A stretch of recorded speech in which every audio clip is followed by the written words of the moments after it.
Welcome back. Today we are talking with Robert Hall. And as I mentioned at the end of the last segment, we're going to talk about building resilient futures.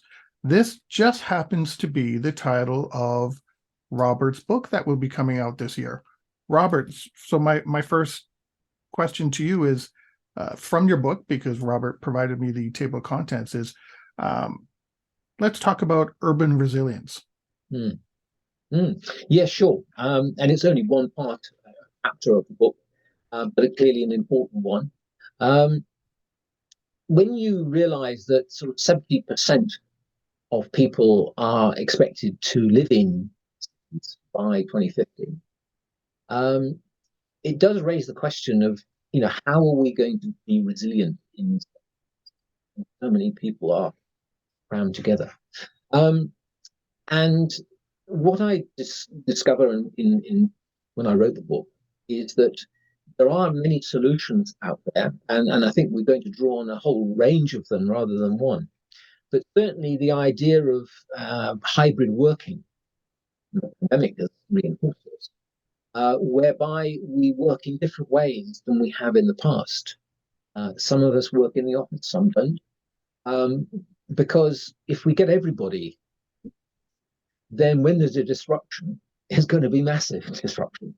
Whereas the pandemic did allow us, and it only on the back of technology, because we couldn't otherwise, we wouldn't have these Zoom type meetings. We were able to blend how we worked. And having virtual systems and the technology to back them up, I think is going to be a real boon to give us the flexibility and the connectedness we will need to live in the cities of the future. But I would like to caveat that, and it's a theme of my book throughout, and it's perhaps my personal bias, in that I don't think resilience is about system or processes or infrastructure. They play an important part, but I think resilience is about people.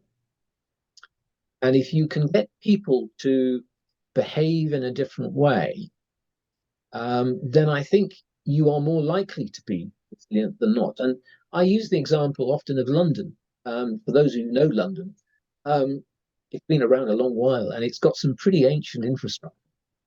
If you've been on some of the tube lines, you'll know what I mean. But we tend to think of London being quite resilient because its people are resilient. Whether that's absolutely true, I don't know, but we proved it during the pandemic. So even if you have all the systems in place, if you don't prepare your people, then I don't think you'll be resilient. So it will apply particularly in urban settings. We somehow have got to bring those people in organizations or communities together to let them be more resilient with whatever infrastructure or technology comes about. And if we had another pandemic without Zoom, it'll be an interesting challenge to see how we would overcome that. It would. And the last point I'd make about urban resilience is we can't build ourselves out of the many systemic risks. Whether they're climate or flooding or pollution or migration, each of these has their own unique problems. And I think resilience requires the cross-cutting holistic approach that I mentioned earlier to try and find those solutions that will be suitable across the board. So, whether it's migration or flooding, we both need housing. We need houses to put the migrants in. We need houses to let people who've been flooded live in. So rather than concentrate specifically on the risk, let's see what we can do to make the answer many different situations. So the next section of your book that I wanted to touch on, and you've kind of hinted at it a few times here, but I want to talk about community resilience. There's a lot of talk out there right now about organizational resilience and operational resilience, but specifically community resilience. How do we enhance that for the common good, and what does it really entail? Yeah, it's a real challenge because communities are pretty amorphous, and the different sorts of communities, different levels of resilience. It's how do we enhance the common good, and rather than make my comments specific to a community, I think I'll just address communities in general. And I think the first thing one needs to do is understand or help communities understand that we're all in this together with the pandemic. We have a set of shared responsibilities and values. And in many ways, modern society is shifting away from that. Individualism is becoming quite embedded.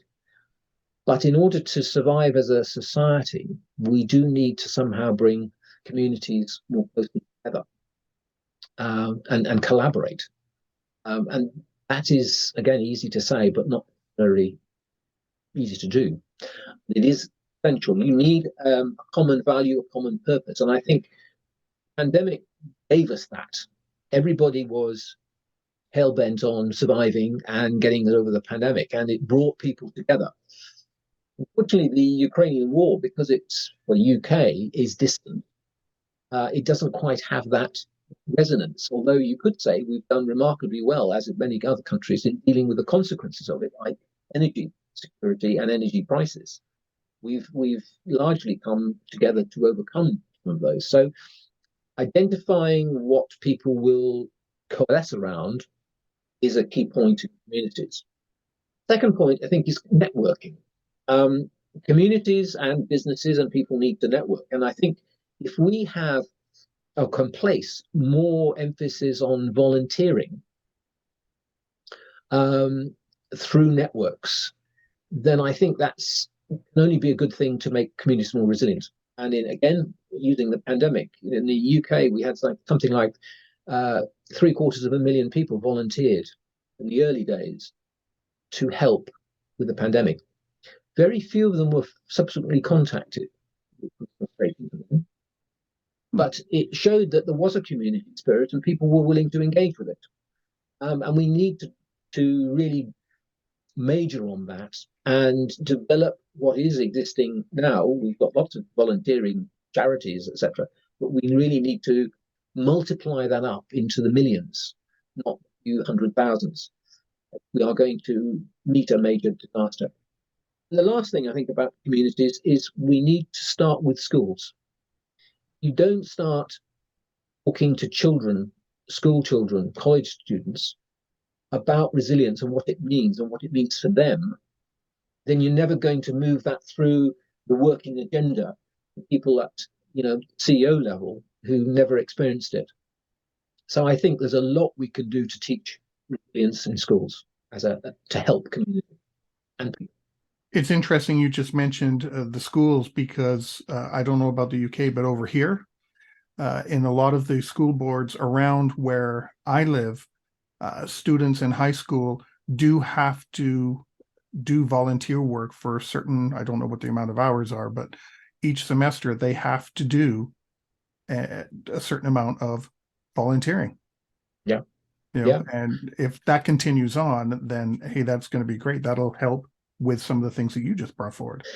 No, absolutely, and really echo that. I wish and I know other countries are trying to do it. France, for example. But I think there's, besides volunteering to help paint a wall in a school or a old people, I think there needs to be an underpinning understanding of what that volunteering is about.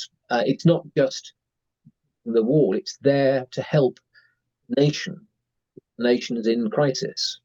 And there needs to be a register of those volunteers and a register of their skills as they go through the work experience so that the nation can call upon them when there is real serious difficulty. So it's more than a casual volunteering. It's very worthwhile. I'm not denying that, but I think there needs to be a national reserve. I'm not talking a military reserve, but a national reserve to draw on through volunteering. Yeah, because you never know what the situation could be, and some of these volunteers could be potential people that cooked or people that built, you mentioned walls, so built walls, to help, fix broken buildings, or building something for humanity, houses for humanity. I forgot the exact title there of the group, but those kind of things, that'll give you those pool of people to draw from that could help depending on what the situation is. Yeah, absolutely. Yeah. Well, we only have about 2 minutes, 2.5 minutes left. Do you have any final thoughts, things that you would like to share? Yeah, well, I'd emphasize a couple of things that I think important today. First one is that resilience is about people. And if you put too much emphasis on technology to save you, or infrastructure to save you, not that they are not important, but I think if you don't concentrate on probably the most difficult part of resilience, and that is getting people to change their view, behavior, attitudes in response to a problem, and I think we will go on struggling. That's the first point.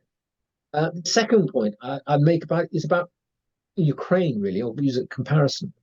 You can be resilient, as the Ukrainians are wonderfully proving as a nation they are, but still need the tanks to defend the country. And one of the phrases that has come up in recent UK documents is security through resilience. And I think there's a conflation there. There's a misunderstanding. They are different.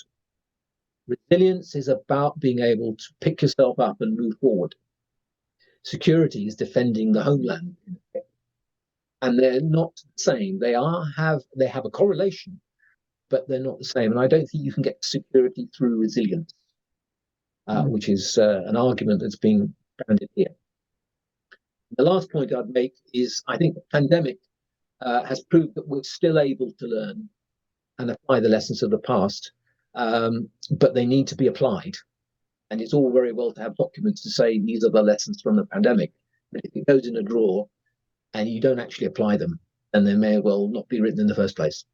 Mm-hmm. They were just observed. They weren't learned. Weren't applied.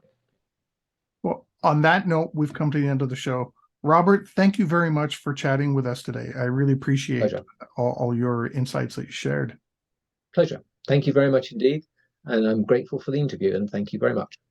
And I look forward to seeing your book come out this year too. The Building Resilient Futures. I'll be getting a copy of that. I will let you know when it comes. Great. Maybe we'll get you back and we'll talk about a couple of other sections. Excited. Thank you very much, Robert, and everybody watching and listening. Stay prepared, everybody. If you liked that video, thumbs up. If you didn't like that video, thumbs down. But leave me a message and let me know your thoughts. Of course, don't forget to subscribe. And in the meantime, stay prepared, everybody.